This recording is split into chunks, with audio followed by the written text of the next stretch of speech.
good right now, Brandon. We are. Is it lighting in the new I studio? don't know, man. I think it's the training regimen I'm on. You know, Okay. arms a little bigger, some more vascularity in the forearms. I noticed that myself too. I'm seeing my quads. Whoa! You know, you have the teardrop. I know, teardrop, dude. It's coming in. Got some veins over here. You know, let's be real. We're making some good progress in the gym right now. We are. The reason for that is we know how to train properly. Oh, we do.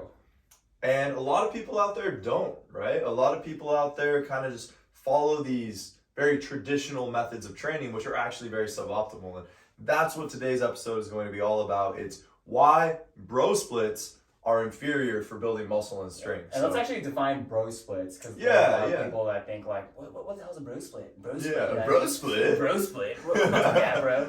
Yeah, so a bro split is traditionally known as a body part split. And essentially what this is, it's when you go into the gym and, you know, maybe it's chest day. I'm just working one muscle group today, it's chest. Or I'm going to come in and just work legs or maybe arms. And you come in and you do a lot of volume. Typically with a bro split, you know, 25 to 35 sets. So you're just destroying this one muscle group, right? Just maximally fatiguing it, tearing this muscle down.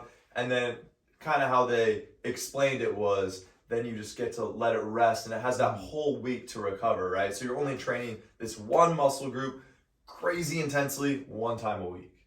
And, you know, evidence has come out showing that this is actually suboptimal to many other ways of training for a multitude of reasons. So in today's episode, obviously, we'll be talking about why is this not the best way to train, and then we'll be talking about the ways we like to train and some other options that you, the viewer, can do instead of these bro splits. Because again, if you're really serious about your progress, it can be easy to say, okay, well, this is how a lot of, you know, bodybuilders have trained, so it must be the top way, right? The best way. Well, no, a lot of bodybuilders actually, even with these great physiques, have trained improperly, whether it's, you know, bodybuilders, strength athletes, whatever your goals are, you know. And so more in recent years, there's been a shift of, okay, just going in and destroying one muscle group is not the answer. Exactly. And that's why we're going to start off with the first reason why bro splits are not the best way to build muscle and strength is because you're hitting the muscle less frequently, like what you said. Yeah. So you're only doing, like, let's say, for example, chest day. You're doing like 20 sets of some kind of bench press or variation. Only on a bunch of different chest exercises. Yeah, exactly. Only on that one day. And you're not going to hit it until 7 days later, or maybe 5 days later. Yeah. So you're really just like hammering your chest down for one day, and you're going to stop sending your body that muscle building signal for the rest of the day. Yeah, because, or rest you know, of the week, I should say. You want to do different exercises for your chest. If you're trying to build your chest, you don't want to just do bench press, right? It's good to, you know, have a bench press, maybe an incline movement, like an incline dumbbell press. Maybe you have some pure adduction with like a cable fly or something. But if you just do it all in one workout, like you said, that muscle building signal only gets sent for so long. So studies have actually shown, and are showing more and more now, that if you take the same amount of volume, but you spread it out throughout the week, you're going to get superior results. So what that means is, let's say you have the one chest workout and you do 20 sets of chest exercises in this one workout. And then you take another person and they're going to do the 20 sets of chest, but maybe in one workout they do 8 sets of chest, another workout they do 6 sets of chest, and then another workout they do 6 sets of chest. So it's maybe, you know, Monday, Wednesday, Friday. It's spread out throughout the week.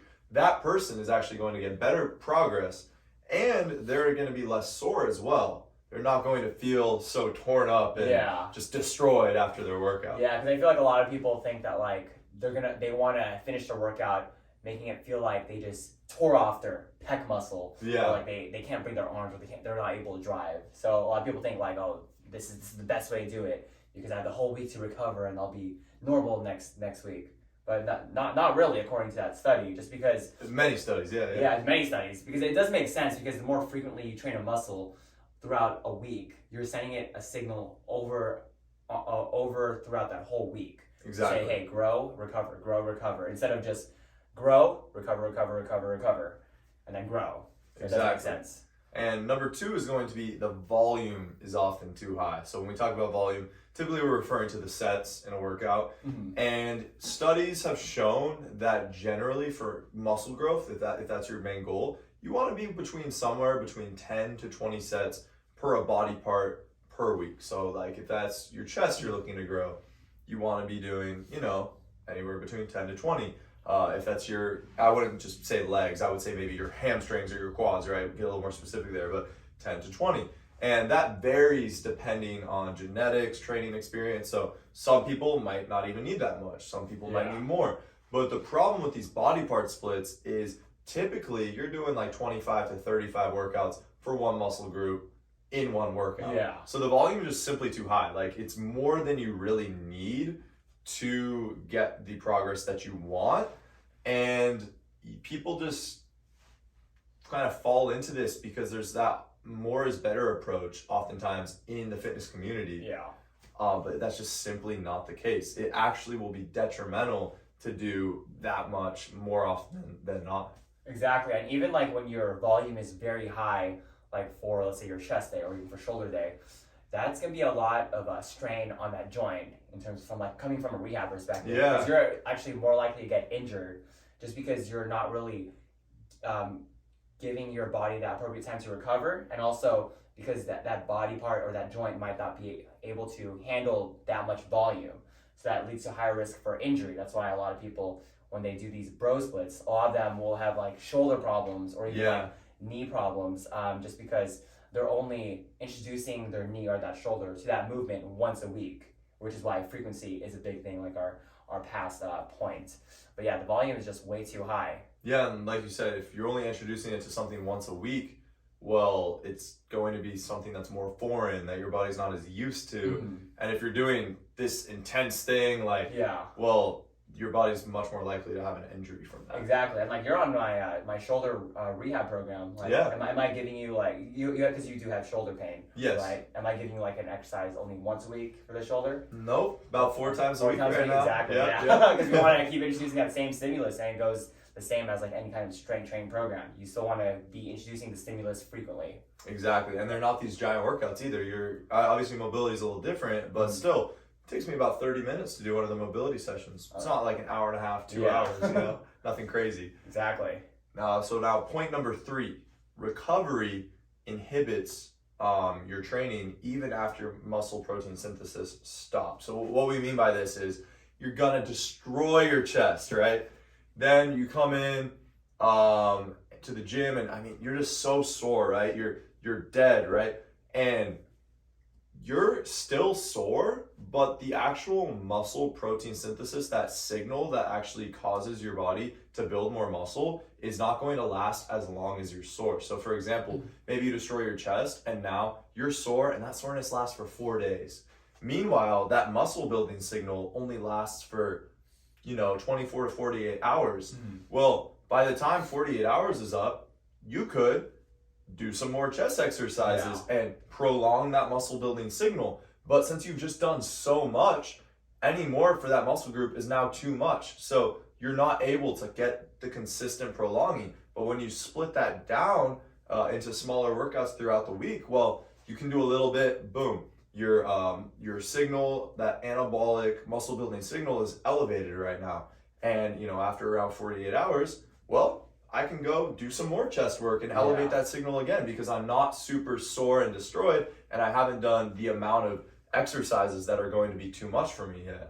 I'm taking my volume, I'm splitting it throughout the week in an intelligent manner that's going to give me better progress. Exactly. And then there's actually a common theme with a lot of my newer clients where they like kind of see soreness as something they aim for towards the end of the workout, and once they get that soreness, they kind of want to avoid doing any movements, let's say like for your second session of the week. Yes. Of chest or whatever they're sore of. They think soreness means I can't do anything until it's all like gone. I do still have some like newer clients that would tell me like, oh yeah, my legs are still sore from the last session, so I think we should just avoid any squats or lunges or deadlifts. I'm like, what?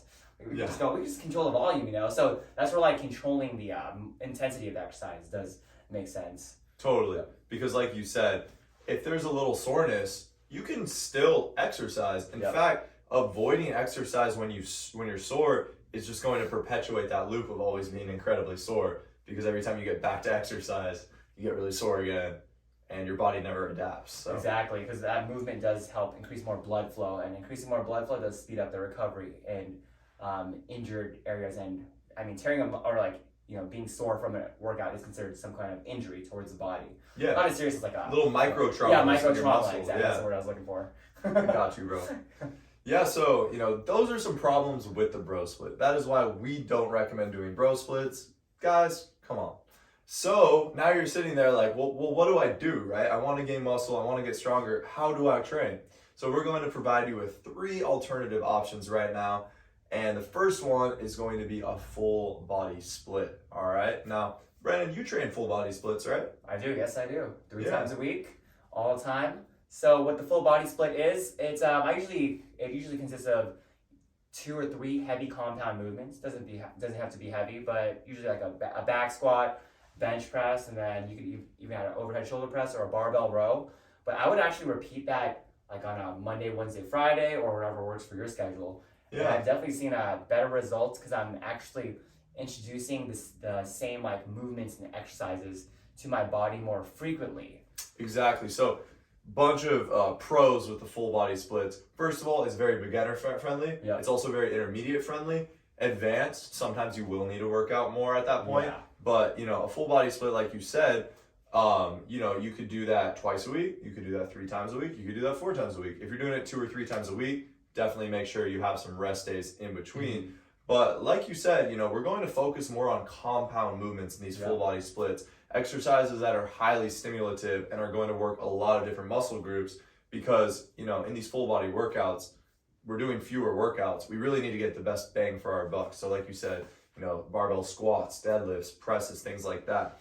And then we're going to have a lot of these exercises repeating throughout the week because like you mentioned, we get just more frequency, not only on the actual muscles itself, but when we're training an exercise multiple times a week, you're practicing that skill more. It's like anything. There's a movement pattern that your body, your nervous system gets used to. So, if you do a squat 1 time a week versus 3 times a week, one person's body is going to be way more used to doing that squat. As a result of doing that squat 3 times a week, not only are they more used to the squat and able to do more weight, now that they're able to do more weight, their muscles are going to be doing more weight. They're going to have more mechanical tension. They're going to be able to be bigger. So, a stronger muscle has potential to be a bigger muscle.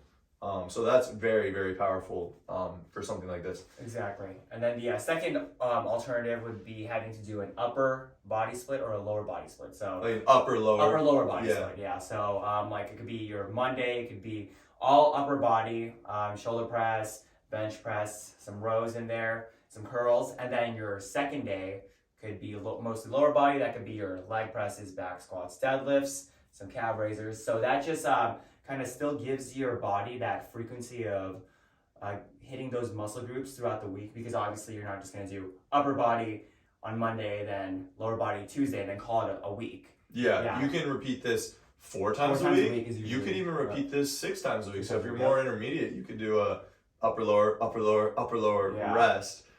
Which is essentially like the last alternative we talked about, which is essentially like a full body 3 times a week. Yeah. Yep. But the nice thing with that is, now instead of 3 times a week, you could do 4 total workouts or maybe even 6 total workouts in a week. So you could potentially put a little more volume in there. Yeah. So this is something that's good for someone who might be a little more intermediate. Yeah, and I actually give that to a lot of my clients who are like who just want to like hit the gym. Like they just like they're just having that urge, like, oh, I need to do something on this rest day. I can't just rest. So I'm like, okay, you can go ahead and hit lower body, but we're gonna control the volume though. Okay, so we're not gonna go too heavy on this day, and then maybe your second time of the week of doing lower body will increase the volume up a little more. Yeah, yep. And that's another thing you could do is, you have these 3 workouts in the week, these 3 full body workouts. Well, you could essentially take those 3 full body workouts and split them into 6 upper lower workouts, to where these workouts are a lot shorter. So maybe instead of these hour and a half workouts, now you're doing like 30, 40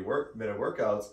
So even though you're working out super frequently, now we've reduced the volume to where your body's still able to handle it. We're still getting all that frequency. So that's a really good option as well. Yeah, it's very time convenient also for our busy people. Exactly, totally. So the third one is going to be a push-pull leg split. Yeah. And what we're going over today is definitely more of like that bodybuilding, focus on gaining muscle, or just general strength training.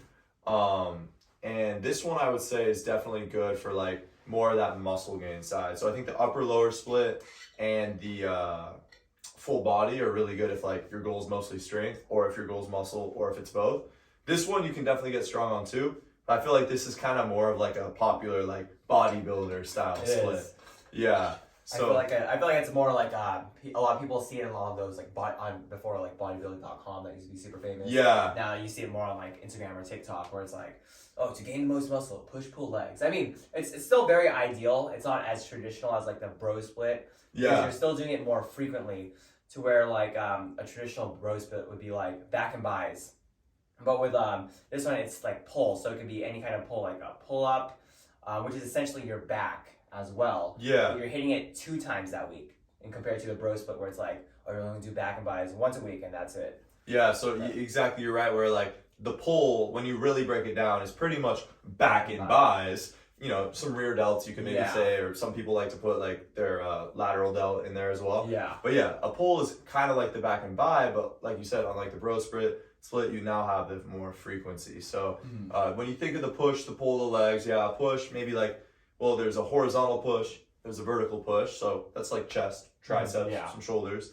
Pull, back, bicep, maybe some more shoulders. I also see people put deadlifts in pull actually. Yeah. Like pulling it off the ground. Yeah, so some people choose to put deadlifts in pull, some people choose to put it in legs. You can kind of make the argument, you know, back and legs are involved in there.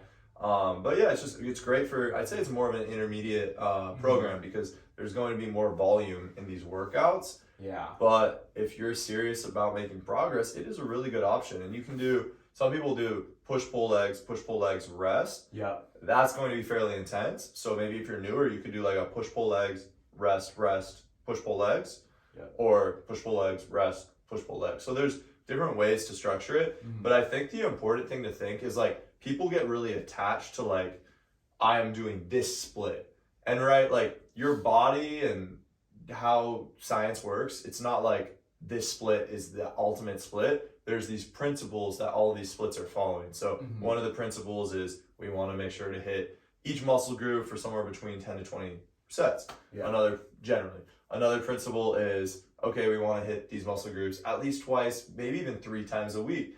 So whatever you're doing to make this happen, it's going to provide you growth, right? So you could literally do a day where it's like quads, forearms, traps, and chest.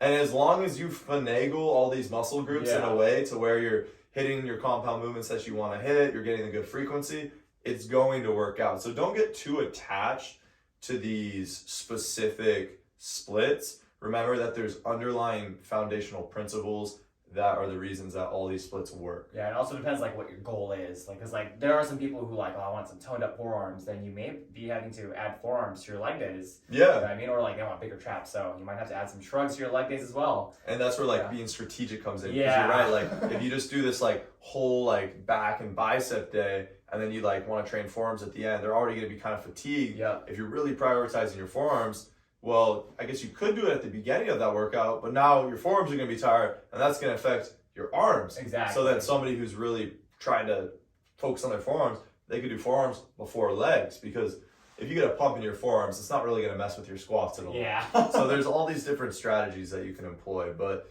those are kind of my 3 recommendations for splits. You know, you can do a full body split, an upper lower, or a push-pull legs. Yeah. And what's your favorite? Like, what are you on right now? What have you done in the past? What do you really like? Right now, I'm actually following a program where I do a full body 3 times a week. Cool. So like what we said, the first alternative option where I'm doing day 1 a back squat and then incline bench press and then some kind of a barbell row, and then day two would still be like a deadlift. Yeah. Then I'll do a flat bench press, dumbbells. You know, change it up a little for stability.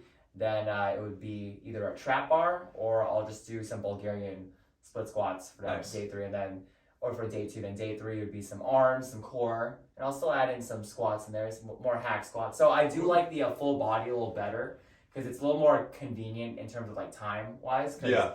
Like doing those compound movements only take maybe like 45 minutes to an hour, which is pretty short for like fitness enthusiasts like us. Yeah. Because you know, some of us, we want to like stay in the gym for like 2 hours at least. That's where I'm at right now. That's where you are? Yeah. Yeah, so it's very convenient. I feel like I'm getting some good results right now. I gotta say, I've been looking at those arms recently. Oh, dude, you know, just, these and the quads. The quads too. I Quads. was like, hey, you better look at the quads. No, I'm just kidding. Yeah. I've been more with kind of the similar thing where I'm doing 3 full body sessions a week. Yeah. But then because I'm doing a lot of volume, I have 2 to 3 other sessions where they're kind of these smaller sessions where I'll work on maybe a muscle group I want to give a little extra focus, put a little extra frequency into it. But because I know 6 days a week is just a lot, I make sure to do 3 of those days where I'm doing a little less. It's not as fatiguing and everything. Yeah. And that's working really great for me as well. One thing I want to add too at the end is we could probably do a whole podcast about different movement patterns in the future. Yeah. But when I'm programming, I really like to think of different like patterns. So for example, you have your push, you have your pull, and then you have a squat, you have a hinge. So what I break it down into is like you have like a horizontal push, that could be like a bench press. Yeah. Then you have your vertical push. That's going to be maybe like an overhead press. The horizontal push, it's going to be like maybe chest, triceps, little shoulders. Vertical push, mostly shoulders, some triceps, maybe some mid-back. Then for the pulls, you have your horizontal pull, like a bent over row, cable row, something like that. You have your vertical pull, maybe a pull-up, maybe a lat pull-down. Then we go to the legs, you have your squat pattern, barbell squat, goblet squat, half squat, whatever. And then you have your hinge pattern, single leg deadlift, Romanian deadlift. Good mornings. And the way I see it, whenever I'm doing a program, I make sure that I have a compound movement that's hitting one of each of these patterns. So like a big movement like a squat for my legs. As long as I have one compound movement for each of those patterns, then I'll think, okay, now for any muscles that I'm really trying to bring up or focus on, I'll throw some extra isolations in for those muscles. Yeah. And maybe I'll even throw in like a corrective exercise. So that's how I program for a lot of my clients, especially people who only can work out 2 times a week. Yeah. It's like full body workout.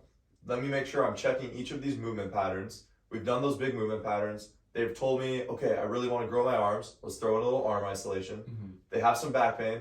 Let's throw in some back corrective stuff. Yeah. And boom, you have a really good program. Exactly. Yeah. That's the same I do with a lot of my clients, especially the personal training ones. But I do add more instead of like trying to get what body part they want to do like for isolation. Like when someone grows their arms, I actually look at more like multi-planes of like to make sure they're hitting the same, like the 3 planes in the same workouts. So let's add that in. So rotation. So it's a lot of power rotations, or it could be like some chops or lifts. Yeah. It's a big one, like the carry, like the toss is the ball toss. You probably have seen me do that at the gym. And then some frontal plane, which is they're either doing a suitcase carry, a farmer's carry, or they're doing some kind of like side plank, or even lateral lunge, or even lateral raisers is considered a frontal plane. So I like to make sure I meet all those planes. Yeah, it's a good thing. So like I was kind of talking more from just like a muscle building perspective. Yeah. But most muscle building programs neglect those planes. Yeah. Like think about when in a program are you doing rotation? Very rarely. Yeah, unless you do the Arnold rotations. Oh, that's true, right? Yeah, single Arnold rotations. Yeah, but even then your torso's not really rotating. So it's like so I think about my program now, there's 0 rotation in it. So what I did is I have a core day. And on that core day, I make sure to do some like landmine rotations. Yeah, I was gonna say landmine rotations. Just so I'm including something, because I know right now, I'm aware that I'm neglecting that movement pattern some, but I still want to include it to a degree, so I'm not just fully neglecting it.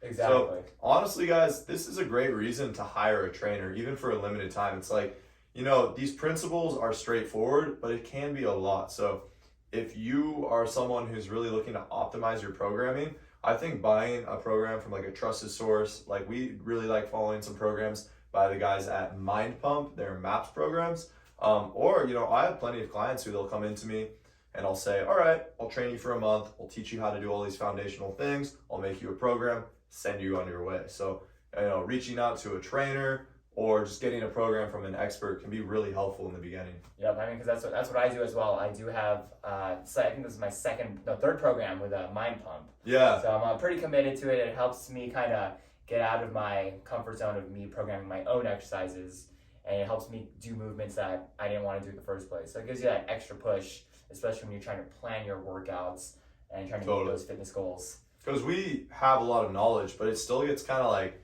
tiresome sometimes when you're programming for your clients all day to be like, all right, now I'm going to program for myself. Yeah. So it's really nice to just have that option to say, this is what it's telling me to do. Mm-hmm. I'm going to do it. Yeah, and you know that it's a quality made program. Exactly. A lot of my clients always ask me, like, why do you follow someone else's program? It's like, because I got to save my brain power, my cognitive bandwidth. Yes. For programming for you and thinking about your exercises. Exactly. I like that term, cognitive bandwidth. Where'd you hear that term? From a book called 5 a.m. Club. Okay. Robert Sharma. I hope I'm saying that. Are you waking up at 5 a.m. right now? No, I'm not. But soon, after I finish the book, I will. All right. But anyways, those are the 3 reasons why bro splits are inferior to muscle building. We have less frequency for bro splits. Volume is way too high, and the recovery doesn't inhibit that muscle protein synthesis. Exactly. Yep. So guys, thank you so much for listening. This is Fit Facts. My name is Gabe. I'm Brandon. And we'll see you in the next episode. Peace. Peace.